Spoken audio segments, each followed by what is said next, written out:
pembahasan tadi. Bapak Ibu hadirat jamaah salat subuh yang dirahmati oleh Allah Subhanahu wa taala. Mengawali perjumpaan kita pada pagi hari ini, mari kita terlebih dahulu mendoakan saudara-saudara kita yang saat ini lagi tertimpa musibah seperti yang kita tahu dari media sosial yang ada. Mudah-mudahan saja mereka yang meninggal dalam musibah itu diampuni oleh Allah segala dosa-dosanya dan dijadikan kematiannya sebagai mati yang baik. Dan semoga saja mereka-mereka yang masih hidup tapi kehilangan segalanya dari harta dan juga keluarganya, semoga Allah memberikan ketabahan dan kesabaran padanya, dan Allah segera untuk memberikan ganti yang lebih baik dari apa yang hilang. Dan kita juga berdoa semoga tempat dan lingkungan kita yang kita tinggali ini oleh Allah dijaga, dijauhkan dari segala musibah dan bencana yang besar yang sekiranya kita tidak sanggup untuk menanggungnya.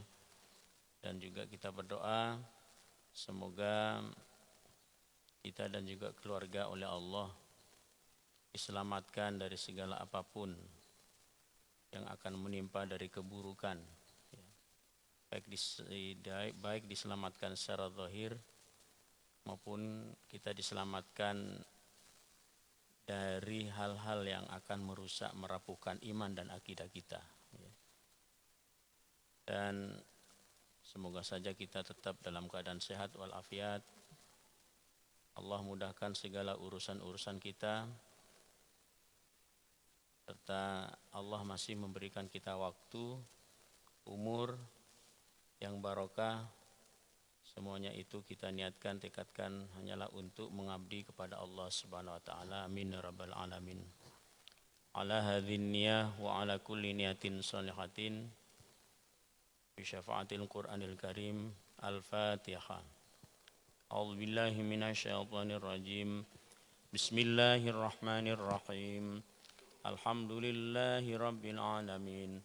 Ar-Rahmanir Rahim. Maliki yaumiddin. إياك نعبد وإياك نستعين اهدنا الصراط المستقيم صراط الذين أنعمت عليهم غير المغضوب عليهم ولا الضالين آمين.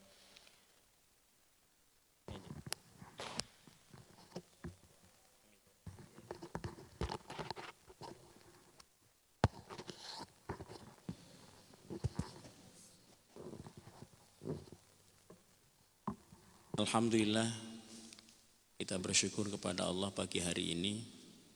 Allah kembali memberikan kita waktu dan kesempatan untuk menjalankan perintahnya, melaksanakan sholat subuh. Dan Allah kembali memberikan kita kesehatan. Semoga saja kita mampu untuk mensyukuri segala nikmat karunia yang Allah berikan pada kita dalam hidup ini. Amin ya rabbal alamin.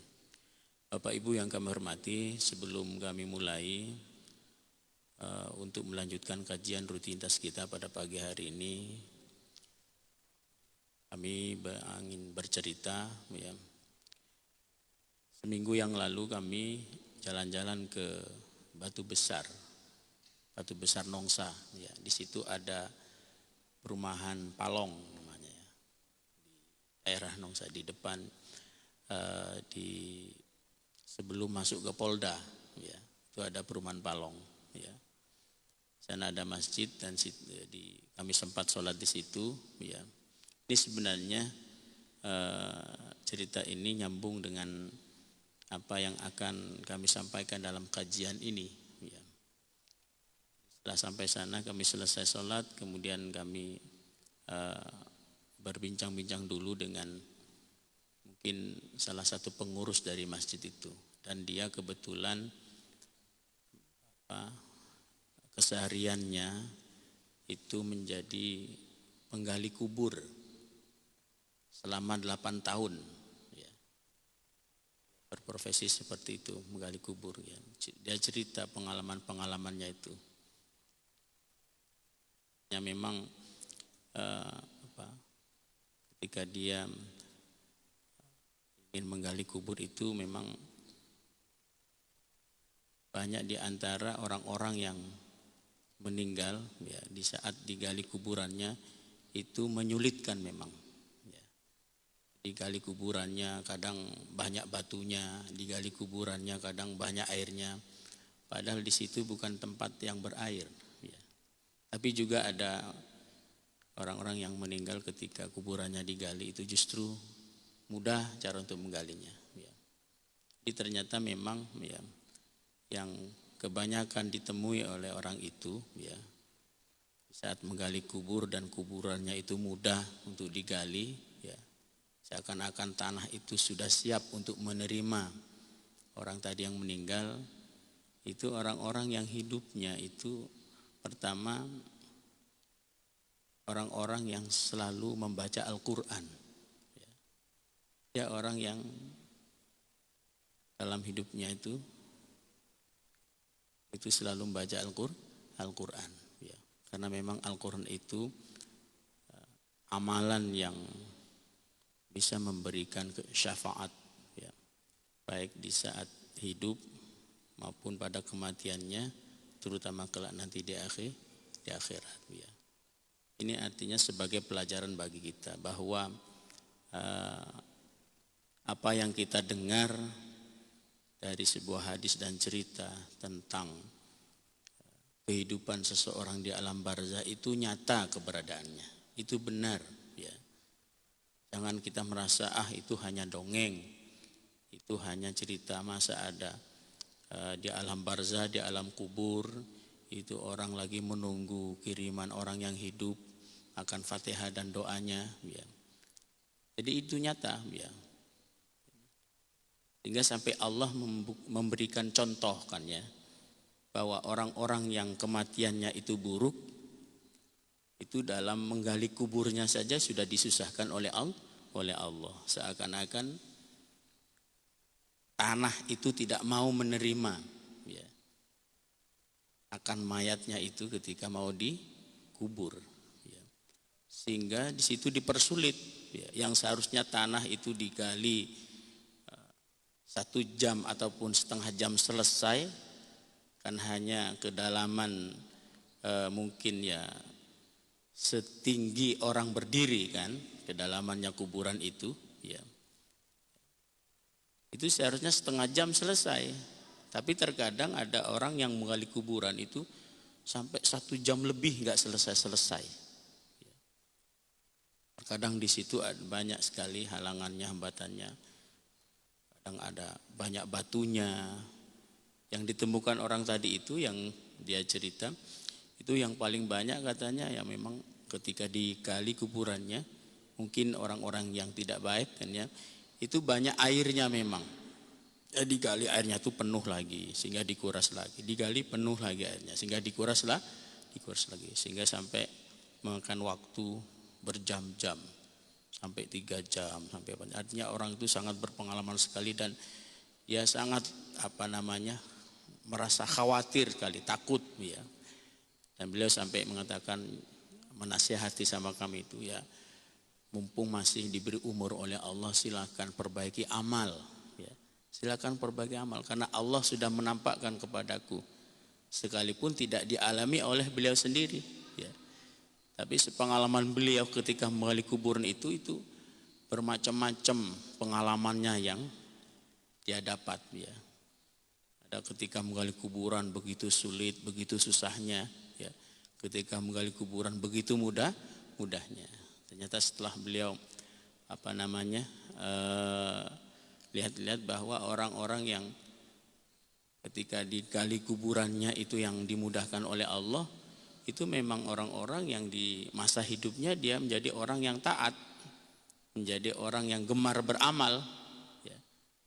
Baik itu dia rajin sholatnya, kemudian juga dia rajin baca Al-Qur'annya, dan rata-rata katanya memang kebanyakan guru-guru ngaji hanya mengajarkan Al-Qur'an ya. Itu yang membuat mudahnya beliau itu menggali kubur untuk menguburkan orang tadi yang meninggal. Ya, katanya guru-guru ngaji, kemudian ya ya orang-orang yang mengajarkan Al-Quran pada anak-anak itu jangan dianggap hal yang sepele, jangan dianggap hal yang rendah. Justru itu amaliyah yang paling mulia di sisi Allah. Mungkin bisa jadi itu yang akan menyelamatkan seseorang dari azab kubur, ataupun yang akan menyenangkan seseorang di dalam alam barzah dan alam kuburnya. Ya. Bagaimana kita, status kita yang bukan menjadi seorang guru ngaji, ya paling tidak kita rajin ngaji gitu aja kan ya. Usahakan ngaji itu ya tak lepas di setiap harinya. Karena memang perintah Rasulullah pada kita itu untuk mengaji Al-Quran. Itu kata Rasulullah, bacalah Al-Quran seminggu sekali seharusnya harus khatam. Kalau memang tidak bisa, ya setidaknya paling minimal ya, untuk menghatamkan Al-Quran itu sebulan sekali. Itu paling lama ya yang diperintahkan oleh Rasulullah dalam sebuah hadisnya. Karena memang Al-Quran itu banyak memberikan manfaat ya di dalam kehidupan kita, dan juga akan memberikan syafaat pertolongan baik di saat kita nanti berada di alam barzahnya maupun nanti ketika kita memasuki di alam akhirat ya.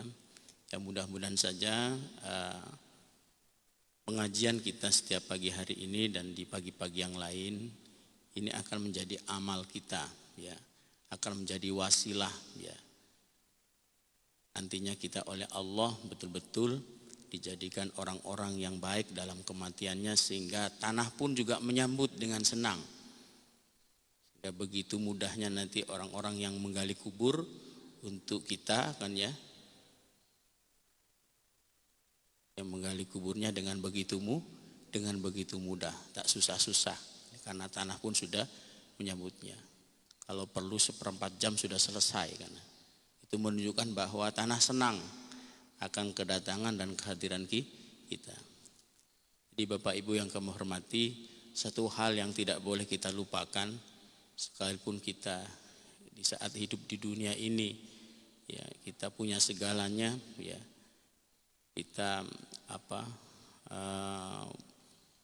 sehat ya, tapi satu hal yang tidak boleh kita lupakan bahwa nanti kita akan meninggal ya. Dan kematian itu tidak harus menunggu datangnya sakit. Terkadang kematian datang secara tiba-tiba ya. Oleh karena itu maka mumpung oleh Allah kita masih diberikan umur, masih diberikan kesempatan untuk hidup, maka teruslah perbaiki amal ini ya. Perbaiki amal ini sebelum kita menyesal. Karena kalau sudah meninggal semuanya orang pasti menyesal ya.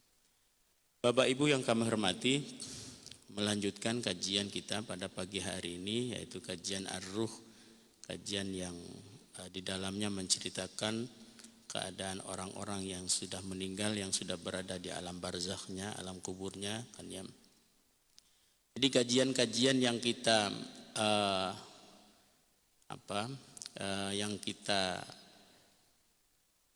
dapatkan ya, ataupun kita yang sering mendengarkan kajian ya, apapun itu kajiannya, itu ada tujuan masing-masing kan ya. Kalau untuk fikih agar kita bisa bersemangat untuk beribadah kan ya. Dan agar kita juga bisa untuk mengetahui akan kesalahan-kesalahan kita di dalam beribadah. Dan itu harus ya.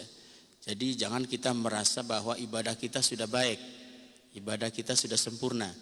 Nabiullah Ibrahim itu sering berdoa kepada Allah, "Arini manasikana." Ya. Jadi kata Nabiullah Ibrahim itu, ya Allah tunjukkan kepadaku cara-cara beribadah yang baik. Jadi Nabiullah Ibrahim itu merasa bahwa ibadahnya itu belum sempurna, sehingga terus meminta kepada Allah. Ya. Itu apa maksudnya? Bahwa kita juga jangan merasa ibadah saya sudah sempurna, sholat kita sudah benar, salat saya sudah sah, puasa kita sudah benar, jangan ya. Barangkali kan ya, ada hal-hal yang mungkin masih kurang ya. Sehingga penting bagi kita itu untuk terus menimba ilmu, datang ke majelis taklim ya, majelis taklim yang di situ menerangkan, menyampaikan tentang masalah fikih ya. Fikih itu kajian fikih yang sering kita dengar, yang sering kita datang pada kajian fikih itu ya tujuannya untuk agar kita tahu ya akan kekurangan di dalam beribadah kita. Dan kalau kajian mungkin kajian kitab Nashihul Ibad itu agar tujuannya terus menasihati kita ya, agar kita terus termotivasi dalam hidup ini untuk beramal, karena manusia itu suka lalai kan ya. Jadi kita itu suka lalai ya. Jadi kita itu lebih berat dan condong pada keburukan daripada kebaikan. Seandainya atau contohnya kalau motor itu kan ya, itu motor kalau kita lepas setirnya itu dia larinya lebih lari ke kiri daripada ke kanan. Sama dengan kita manusia. Seandainya kita enggak terus kita setir kan ya, tak terus kita istilahnya arahkan diri kita ini. Ya tentunya dalam mengarahkan itu butuh orang yang menasehati, butuh orang yang mengingatkan. Pasti kita kalau tak ada orang yang menasehati, yang mengingatkan pada kita itu, kita akan lalai dalam hidup ini. Sehingga kalau kita lalai, maka tentunya nanti kita akan terjatuh pada hal yang membuat diri kita celaka ya. Dan juga kajian setiap pagi ini kan ya, sekalipun di situ semuanya nanti menyampaikan tentang keberadaan kehidupan orang-orang yang sudah meninggal, itu jangan sampai membuat kita bosan jenuh. Cerita lagi tentang orang mati, cerita lagi tentang orang mati. Ini sebagai untuk pengingat kita bahwa suatu saat nanti kita juga akan ke situ tuh mestinya. Apa yang nanti yang harus perlu kita persiapkan lah. Tentunya kan itu kan ya, agar terus kita terdorong kan ya, agar terus kita ingat. Memang benar dalam jalan hidup ini tidak seharusnya kita terus ingat pada kematian, dan tidak selamanya kita terus ingat semangat dalam kehidupan. Harus bisa kita menyeimbangkan. Karena kata Rasulullah bahwa lakukanlah duniamu seakan-akan kamu hidup selamanya, dan berbuatlah untuk akhiratmu seakan-akan kamu mati besok. Itu artinya harus bisa kita menyeimbangkan, mensinergikan antara kita hidup di dunia yang harus semangat dalam bekerja, dan juga antara kita bahwa nanti akan mati. Harus kita ingat itu, bahwa satu saat nanti kita akan mati. Kalau sudah mati, kita sudah habis ceritanya di dunia.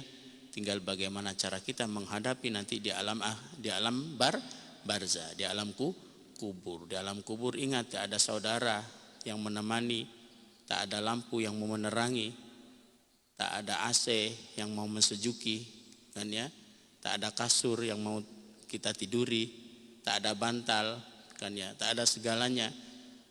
Di sana itu hanyalah tanah kecil, kan ya, tanah kecil ya, yang pengap, gelap dan tertutup.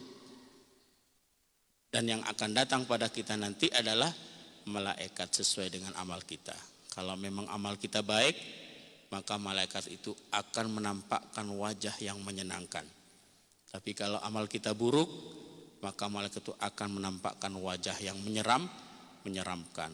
Bahkan yang pernah ditemukan oleh Sayyidina Umar, malaikat Munkar Nakir itu datang, ya, itu ternyata awalnya itu begitu menyeramkan, matanya biru, bertaring dan sebagainya. Akhirnya oleh Sayyidina Umar dimarahi juga, jangan seperti itu ya, kalau saya kamu datangi, saya berani. Coba umat Rasulullah yang lain. Akhirnya berubah dia. Karena memang dalam keterangan Bu ya, mohon maaf saja, yang ada malaikat Munkar Nakir di dalam alam kubur itu hanya umat Rasulullah sallallahu alaihi wasallam, bukan umat-umat terdahulu. Jadi hanya umat Rasulullah, hanya kita-kita ini nanti yang ada di alam barzah, alam kuburnya itu ada pertanyaan dari malaikat Munkar Nakir. Umat-umat terdahulu tak ada. Terus ngapain aja di kuburan? Wallahu a'lam. Ya, entah langsung oleh Allah disiksa, ataupun kalau yang baik entah langsung diberi nikmat. Tapi kalau kita masih didatangi dulu dua malaikat, ya, yaitu malaikat Munkar Nakir, masih menanyakan, "Marrabuka?" kata malaikat. nanyanya itu tidak lemah lembut. Ya kalau lemah lembut marabuka, ini aja kan ya. Wah, alhamdulillah malaikatnya baik kan ya. Kita jawab tenang-tenang saja. Allahu Rabbi. Tapi dia itu menanyakan tuh dengan suara nada yang tinggi. Marabuka. Sehingga sekiranya orang meninggal itu dia kaget. Ya, oleh karena itu maka kenapa kok di tradisi-tradisi kita ini ada orang meninggal itu dibacakan talqin. Tapi kalau kami perhatikan di Batam sudah tak ada tradisi itu kan ya. Ada orang meninggal langsung aja didoakan kan ya. Kalau di Jawa itu masih ada tradisi itu. Karena talqin itu tujuannya untuk mengajarkan orang yang mati bahwa nanti di alam kubur jangan kaget ada dua makhluk yang datang kepadamu. Ja'aka malakani, ya, datang kepadamu dua malaikat. La takhaf innahuma makhluqun min khalqillah. Isi dalam talqin seperti itu, jangan takut karena keduanya itu adalah juga bagian daripada makhluk Allah. Wa qala, dan dia akan bertanya laka padamu. Marrabuka wa man nabiyuka wa ma ikhwanuka, kemudian wa ma qiblatuka wa ma kitabuka. Dia akan bertanya kepadamu dan jawablah dengan tegas. Nah, kata yang pembaca talqin kan ya, siapa Tuhanmu, siapa nabimu, siapa saudaramu, apa kiblatmu, apa kitabmu. Jawab, Allahu Rabbi, Muhammad Rasuli, Al-Qur'anu kitabi, wa Ka'batullah kiblati, wal muslimuna ikhwani. Allah Tuhanku, Muhammad nabiku, Al-Quran kitabku, Ka'batullah kiblatku, dan muslimun, ikhwan muslimin saudaraku. Seperti itu kan ya. Ini diajarkan ya. Jadi kita sudah meninggal saja masih diajarkan bagaimana cara untuk menghadapi malaikat mungkar nakir. Tentunya nanti yang akan bisa menjawab itu ya orang-orang yang amalnya baik, bukan masalah kecerdasan. Karena kecerdasan di alam kubur sudah tidak akan berguna, berfungsi. Ya, makanya dalam tradisi-tradisi kita itu juga itu ada, kalau ada orang meninggal diselamati 3 hari, kemudian setelah 3 hari meloncat ke 7 harinya, setelah ke 7 harinya itu melompat ke 40 harinya, setelah ke 40 harinya melompat ke 100 harinya, setelah 100 harinya baru haul namanya, setahun sekali. Itu ada hikmahnya sebenarnya kan ya. Jadi di 3 hari, jadi di dalam keterangan orang yang ada di alam barzah itu ditanyakan itu sampai 40 hari sebenarnya. Cuman pertanyaan-pertanyaan yang penting, ibarat kalau anak sekolah ujian itu fun pokoknya itu di 3 hari itu. 3 hari, kemudian mungkin kalau di 7 harinya itu ujian praktek di situ kan ya, di alam kubur kan ya. Kemudian sampai ke 40 hari, nah itu udah selesai itu semuanya pertanyaan. Nah di situ yang ditentukan mendapatkan nikmat kubur ataupun alamku ataupun azabku kubur. Jadi di 3 hari itu digenjot terus ya. Pernah nggak kita dengar cerita dulu di dalam kitab itu sebenarnya ceritanya ya, kami baca kan ya, ada seorang raja yang menguasai kan ya, dia punya harta banyak, kemudian dia sudah merasa bahwa dirinya akan meninggal, akhirnya dia buat sayembara, siapa nanti orang yang bisa menemaniku di kuburan kan ya, setelah saya meninggal maka saya akan ngasih hadiah, separuh dari harta saya akan saya berikan. Akhirnya ada orang yang tukang kayu berani memberikan diri.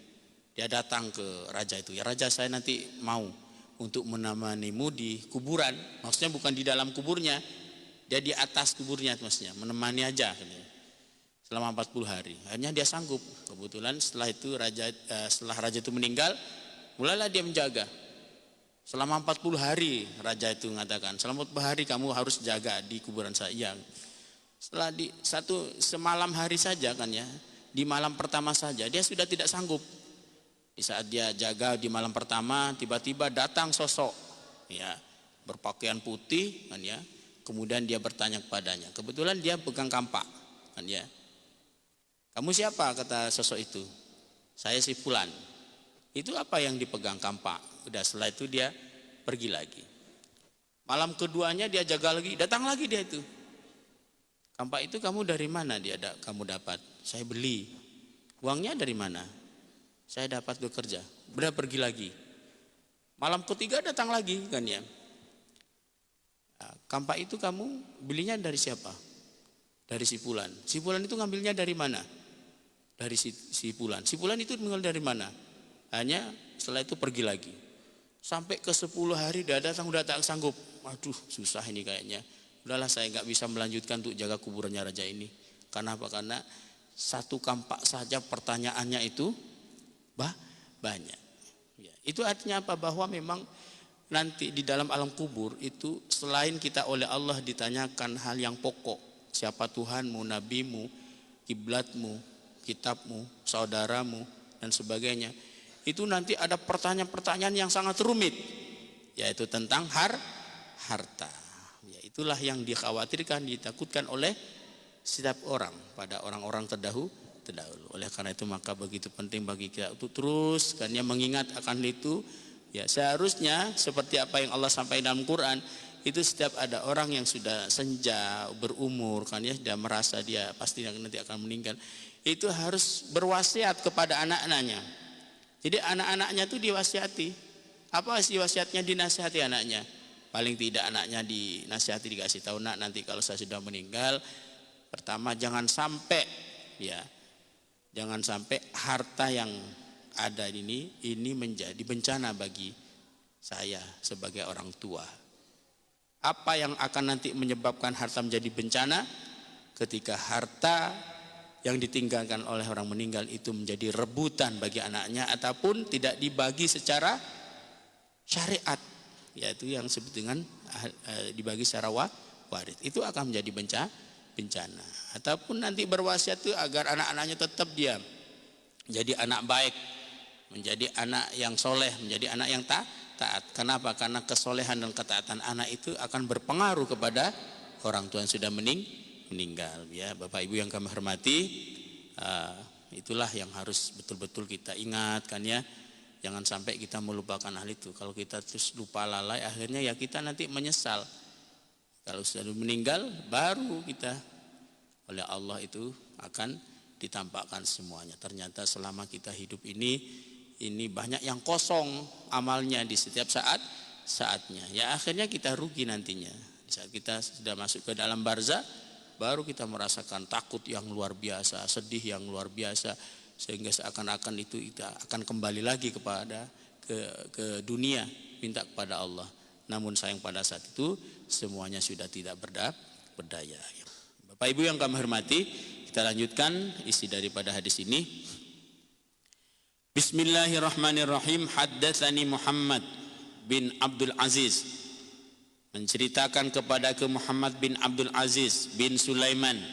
Haddatsana Bashar, menceritakan pada kami bin Mansur, Bashar bin Mansur, putranya Pak Mansur. Qala, dia berkata, lamma kana zamanu ta'un, ketika ada di masa ta'un itu adalah sebuah penyakit.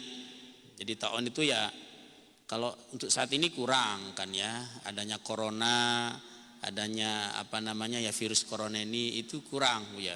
Ta'un itu dulu itu di masa penyakit ta'un itu setiap hari orang yang meninggal ratusan ya, di masa ta'un. Tak usah jauh-jauh mungkin ke masa ta'un. Di masanya orang tua kita dulu, jadi bapak saya pernah ceritakan ya, dalam kondisi ini bapak saya cerita, dulu itu ada penyakit namanya lepra kan ya. Itu justru lebih parah daripada sekarang. Jadi belum selesai menggali kubur sudah ada lagi yang meninggal, diantarkan lagi. Belum selesai menggali kubur sudah ada lagi yang meninggal, diantarkan lagi, lebih parah. Oh ya. Kalau sekarang kan mungkin kita masih bisa kan ya, masih bisa untuk keluar dan sebagainya. Kalau dulu enggak kan, orang-orang betul-betul ketakutan. Jadi penyakit-penyakit yang seperti ini sudah ada sejak zaman dahulu. Ya Allahu a'lam, apakah saat ini memang betul-betul penyakit ataupun memang dibikin-bikin penyakit. Kita tidak tahu. Yang penting bagi kita menerimanya dengan dengan husnudzon kan ya, dengan baik sangka ya. Jadi kata di sini bahwa lamma kana zamanu ta'un, ketika di masa zaman ta'un, kana rajul yakhtalifu ilal jiban. Ada seorang lelaki dia pergi ke jiban. Jiban itu sebuah kuburan kan ya. Kemudian fayashhadus salata 'alal janaiz. dia menyaksikan orang-orang yang sedang melaksanakan sholat untuk jenazah di kuburan. Boleh enggak Pak sholat di kuburan? Boleh kalau hanya untuk sholat jenazah. Yang tidak boleh itu sholat yang pakai sujud, karena khawatir di situ nanti kita dianggap menyembah kuburan itu. Kalau untuk sholat jenazah boleh, Rasulullah saja juga pernah kan ya. Dulu ketika Abdullah ibnu Maktum, pernah tahu nggak ceritanya Abdullah ibnu Maktum? Seorang orang yang dia buta, tunanetra kan ya, itu yang datang ke Rasulullah pada saat itu, tapi Rasulullah mencuekinya. Dia betul-betul ingin mempelajari agama Islam. Abdullah ibnu Maktum itu muadzin Rasulullah dulu muadzinnya Rasulullah ada dua, ada Bilal, ada Abdullah ibnu Maktum. Abdullah ibnu Maktum itu diceritakan itu di dalam Al-Quran di surat Abasa, ya kan ya. Kan ada surat Abasa, kata Allah, Abasa wa tawalla an ja'ahul a'ma. Itu kan sebenarnya asbabun nuzulnya itu ketika ada orang buta datang kepada Rasulullah. Rasulullah pada saat itu lagi menghadapi orang-orang kafir Quraisy, tokoh-tokohnya yang diharapkan untuk masuk ke dalam agama Islam. Tapi Rasulullah mencueki Abdullah ibn Maktum tadi itu kan ya. Padahal dia yang benar-benar istilahnya ingin tahu ajaran agama Islam yang mendalam, dia ingin membersihkan dirinya, tapi Rasulullah mencuiki sampai Allah membahasakan abasa, dia Muhammad bermuka masam, watawalla, dia Muhammad berpaling, anja'ahul a'ma, di saat datang kepadanya al-a'ma, orang yang buta. Itu menceritakan Abdullah bin Maktum. Ketika Rasulullah ditegur oleh Allah di saat sudah pulang sampai ke rumahnya, malaikat Jibril datang. Akhirnya Rasulullah menyesal dan menangis. Langsung dia menghamparkan sejadahnya ini, ridaknya kalau dalam bahasa di dalam tafsirnya itu kan ya.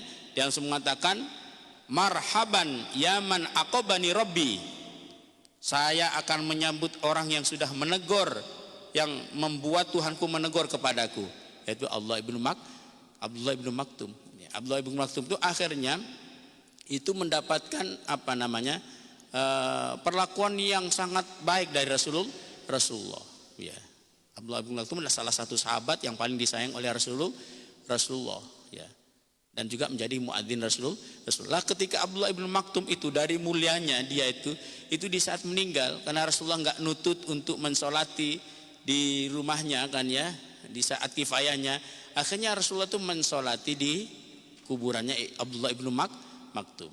Itu menunjukkan bahwa kalau untuk menyolati orang mati boleh kan ya, sekalipun kita sholat di kuburan. Karena apa? Karena di situ kita kan tidak pakai ruku, tidak pakai sujud ya. Jadi tak ada sholat jenazah itu yang pakai ruku dan pakai sujud, kecuali satu saja yang melakukan itu, Abu Nawas kan ya. Ketika Abu Nawas jadi imam, Allahu Akbar, menyolati orang mati, dia ruku, dia sujud. Ditanyakan sama Abu Nawas, kok pakai ruku, pakai sujud? Dia lupa, padahal dia lupa kan ya. Oh ternyata saya lupa, ini sholat jenazah, bukan sholat fardu, bukan sholat lainnya. Tapi dia cari alasan, ini terlalu banyak dosanya katanya, makanya saya pakai sujud, pakai ruku. Itu akal-akalnya Abu Nawas ya. Jadi Bapak Ibu yang kami hormati, kata di sini bahwa di saat di zamannya taun, penyakit taun itu, di situ ada seseorang. Di sini dalam hadis ini tidak disampaikan siapa namanya. Cuman mengatakan kana rajulun yakhtalifu ilal jaban fa yashhadu sholata 'alal janaiz. Ada seorang laki-laki, dia pergi satu kuburan, maka dia melihat yashhadu as-shalat. Dia melihat di situ ada pelaksanaan salat jenazah di kuburan itu. Fa idza amsa waqafa. Maka ketika dia di sore hari dia berhenti ala babil maqabir faqala. Di kuburan itu dia sambil mengatakan ya pada orang-orang yang berada di kuburan itu, apa yang dia katakan, anasallahu wahsyatakum. Semoga Allah menghilangkan rasa takut kalian. Kata orang tadi itu kan ya, dia seakan-akan ngobrol ya pada orang yang sudah meninggal, tapi ngobrolnya itu bukan meminta-minta kan ya. Dia hanya mengatakan semoga Allah semoga Allah menghilangkan rasa takut kalian. Ini menunjukkan bahwa kita boleh kan ya, kita pergi ke kuburan siapa, kemudian dia mencurhatkan kan ya, mungkin ke kuburan orang tua kita mencurhatkan, aduh Pak, mohon maaf ya, kan ya ini itu sebenarnya boleh. Yang tidak boleh itu meminta-minta.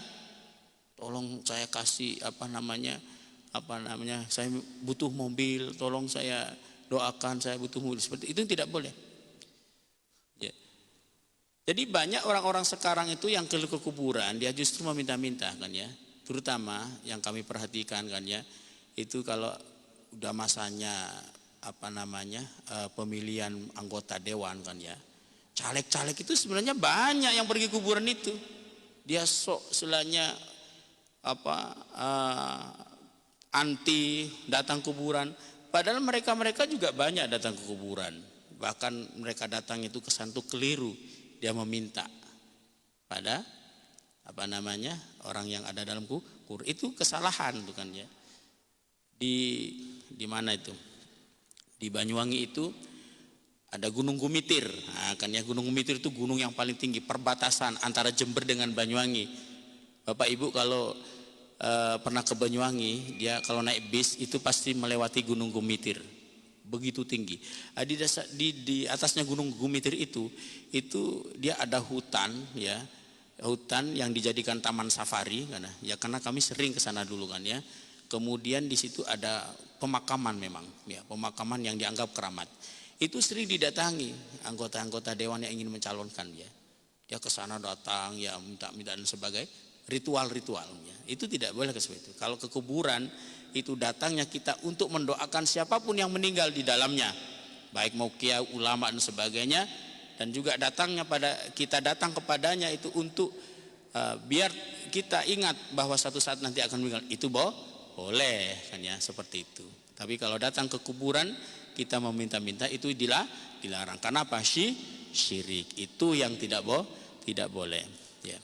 Jadi kata di sini bahwa ketika orang itu dia lewat di sore harinya ke kuburan, maka dia mengatakan pada orang yang meninggal, anasallahu wahsyatakum, semoga Allah menghilangkan rasa takut kalian, warahima ghurfatakum, dan Allah menyayangi akan keasingan kalian ya. Jadi orang yang sudah meninggal itu karena dia sudah asing lagi kan ya, dia sudah tidak lagi bersama dengan keluarganya, dengan tetangganya dan sebagainya, sehingga dia terucap akan doa seperti warahima ghurfatakum, dan dia Allah merahmati menyayangi akan keasingan kalian, watujawizu an masyiatikum, dan semoga Allah pun juga itu menghapus, melewatkan akan kesalahan-kesalahan kalian, wa qabila hasanatikum, dan semoga Allah juga itu menerima segala kebaikan kalian. Itu doa yang sering diucapkan oleh seorang tadi itu yang